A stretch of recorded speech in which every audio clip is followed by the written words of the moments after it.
And like the creepy houses that you lived in when you were younger. Yeah. For sure. Yeah. I have a lot of really scary stories. Lots of haunted houses and everything like that. But what about the Fairfield Hills? Like, what happened when we were there? What scared you? Well, you were there. Yeah. Yes, I was. But what happened? So for those of you that are watching that are like into like haunted places in Connecticut, there's like fucking thousands of them. But a main Welcome to Connecticut. a main one is Fairfield Hills, which used to be, I guess, an insane asylum. And it turns out that like really fucked up things happened while people were there, like back in the day while it was open. So we were bored one day and we decided to get in my brother's car and fucking drive over and try to like break into the abandoned buildings. Yeah, good times. It was just really fucking creepy. Like everything's like boarded up. If you look inside, it kind of has like a feeling of like people just left and like left their shit behind. It was like a pretty big place, so people used to like live on the site, like the doctors' families, all the, like the therapists and all that stuff. So we basically just like walked around. It was getting darker, so didn't fucking help. We finally came across the security guard, who actually was like pretty fucking cool, and he kind of like walked us through, not inside the buildings, around like all the premises. But yeah, I mean, to me it was just really fucking creepy to look inside the building. It was creepy. Fairfield Hills is like an abandoned asylum. It was an asylum. Yeah. An insane asylum, yeah. Yeah, we introduced ourselves to this cop officer. And he just kind of like showed us around. This cop officer? This cop officer. And he kind of just showed us around, you know, the area and stuff, which is pretty cool. So really cool. It was cool. There were like abandoned beds there and stuff like that. The furniture looked all fucked up, like just chairs and I don't know, definitely like some raccoons and shit lying in there. Gotta stay away from those canoes. Yeah. Canoes are bad. But yeah, that is pretty. Yeah. So, what would you say is like the scariest story that I've ever told you growing up?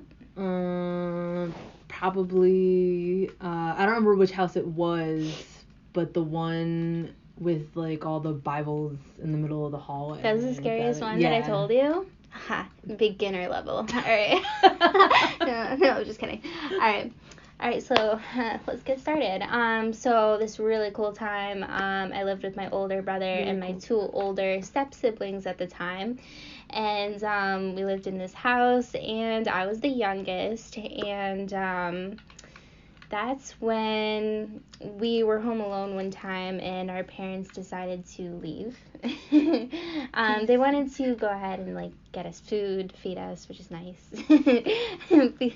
And we were on the couch watching this movie, and it was a basement and then 2 floors house. So a really cool house. Again, I'm the youngest. We're all sitting on the couch watching those movies, and all of a sudden we just hear boom. And it sounded like all of the doors upstairs just like slammed shut, like all together, like all one. And we all kind of just looked at each other, and we were like, what just happened? And that's when we stopped the movie, and then we ran upstairs, and that's when we saw that all the doors upstairs just slammed shut. And we were like, oh, okay, maybe it was the wind, maybe it was something. So what we did is we shut all of the windows upstairs, and to make sure that it wasn't the wind, it didn't happen again. And the people that we lived with had these like books, so we put these books. Wait, who were your roommates? What? No, I mean like the people that we lived with like took these books. I mean, like the parents. Like your parents? Yes, the parent. Yeah, the people that we lived with. The people that we lived with, the parents, and they put the books, and we put the books in front of all the doors, and to make sure that it didn't happen again. Yeah, and so the way that it worked, it was like a small little 3-door, small little hallway like that, and then one door was all the way down the hall by itself, and then there was an attic like right there. And so we were like, whatever, it was the wind. We shut all the windows. We took these huge encyclopedia books and we stacked them in front of each door to make sure that it didn't happen again. And us being kids, we run back downstairs. We have our time without the parents again.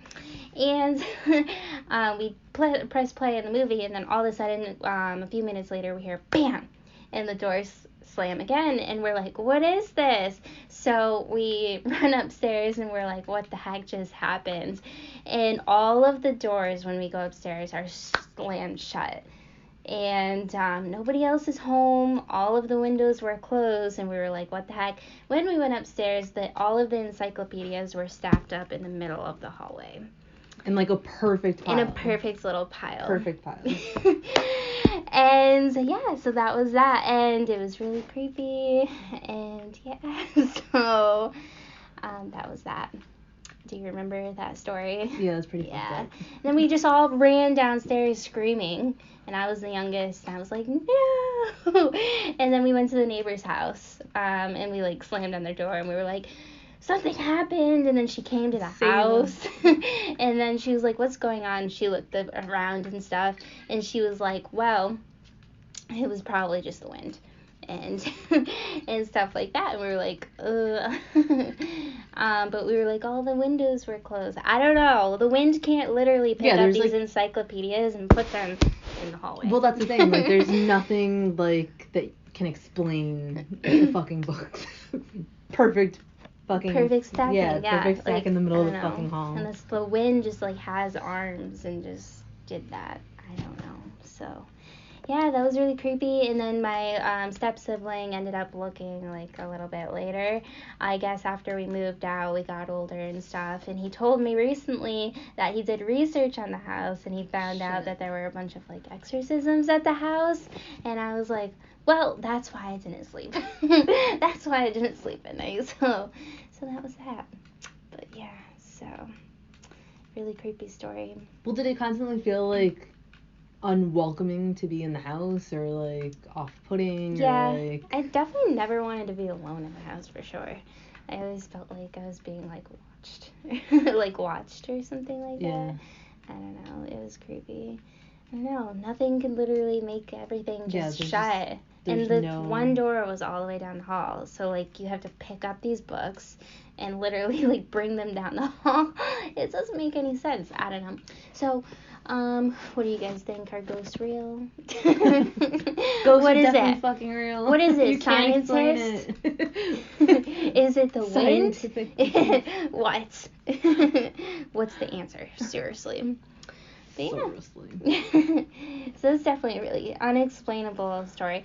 See, my thing is about ghost stories is that a lot of people are always like, oh, ghosts aren't real and stuff like that. And for me, I'm I like science and stuff, and I'm just are ghosts real? I don't know. Science says they aren't real. So I mean, it just hasn't been proven yet. But how much more evidence do we need? Than to have an experience like that? Yeah. I know. It's pretty wild. I don't know. I mean, people want to see it in person, and if they see it in person, that's one thing. But then they're just oh, you hallucinated.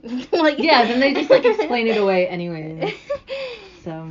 Yeah, so there's that. I don't know. So the question is it hallucination? I don't know, but nobody hallucinated the books to go in the hallway.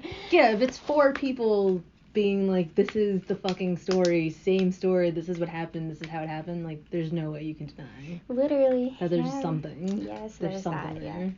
Yeah, so that's the scariest story I've ever told you. Either that or Lizzie Borden. Lizzie Borden.